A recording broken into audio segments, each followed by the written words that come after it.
Šiandien pamačiau, kad save galima paversti į kabančią lėlę. Išbandom, neturėtų būti tai sunku. Gerai, palauk, ko pradėt, kaip jis daro peiliu. Turim, ką toliau? Radau savo seną istorijos sąsiuvinį, su juo ir darysiu. Kiek pasižiūrėjau, tai tiesiog sunkiausia dalis yra save nusipiešti. Pieštai moku, bet biški. Kaip aš iš viso atrodau? Kodėl čia visiškai ant šito lapo nesipiešia? Pasiemam izolkės kaip normalų. O, normaliai piešia, žinok. Reikia padaryti akis būtinai, nes mano akis yra tokios, didesnės. O dieve, kodėl tai baisiai atrodo? Turiu omeny, ta akis žiūri mano sielą. Kaip mano antakiai atrodo? Tikiuosi kažkas panašaus. Kad išgauti tikslę kūno spalvą, aš galvoju viską daryti su makiažu. Aš nesitikėjau, kad čia bus taip sunku. Kodėl jis toks kietas? What the fuck, aš čia pasiėmiau? Ir žinot, ko reikia? Baltos. Žinot, ko aš neturiu? Baltos spalvos, teisingai. Važiuosim vėl su paprastu baltuku. Ant kelnių. Nes kad nebeveikia. Man reikia atveiktum.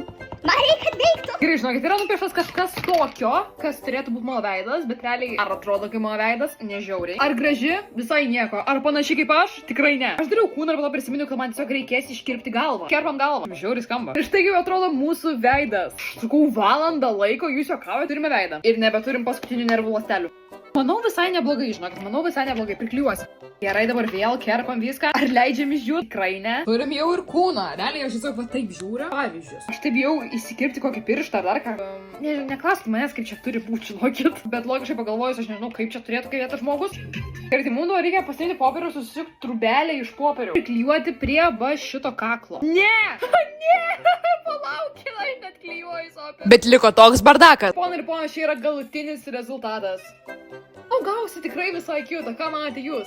Turiu Instagram'e knyguolis.